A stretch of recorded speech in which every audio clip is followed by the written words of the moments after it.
سرکار غوث اعظم کا کرامت۔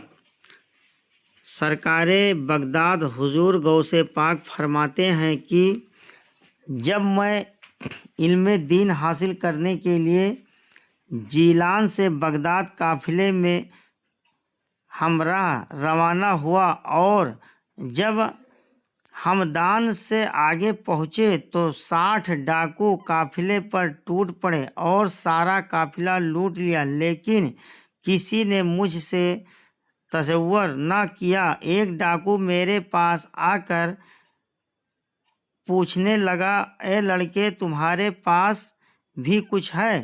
میں نے جواب میں کہا، ہاں۔ ڈاکو نے کہا، کیا ہے؟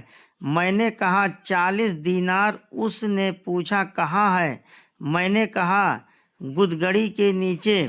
ڈاکو اس راستہ گوئی کو مذاق تصور کرتا ہوا چلا گیا۔ اس کے بعد دوسرا ڈاکو آیا اور اس نے بھی اسی طرح کے سوالات کیے اور میں نے یہی جوابات اس کو بھی دیے اور وہ بھی اسی طرح مذاق سمجھتے ہوئے چلتا بنا۔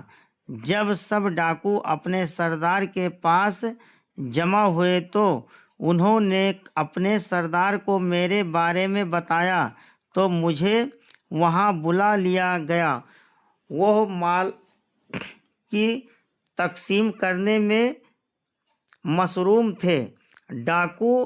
ڈاکوؤں کا سردار مجھ سے مخاطب ہوا، تمہارے پاس کیا ہے؟ میں نے کہا، 40 دینار ہے۔ ڈاکوؤں کے سردار نے ڈاکوؤں کو حکم دیتے ہوئے کہا، اس کی تلاشی لو۔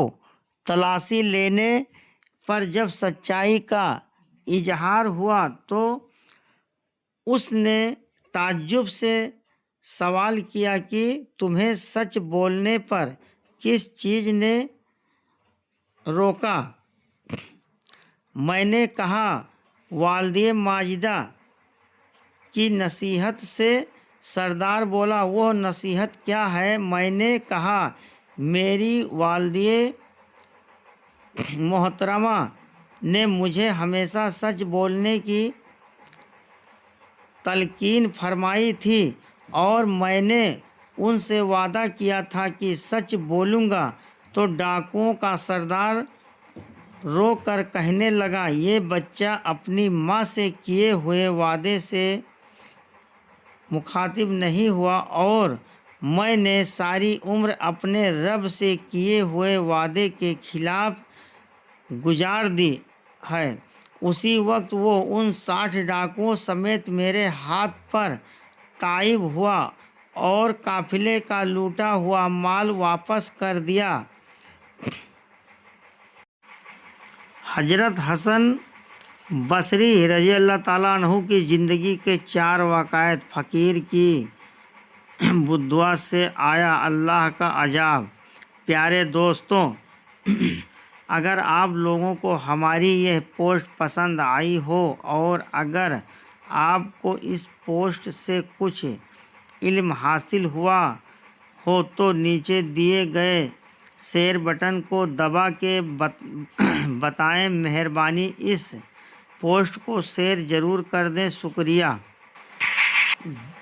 زکوٰۃ روکنے کا انجام۔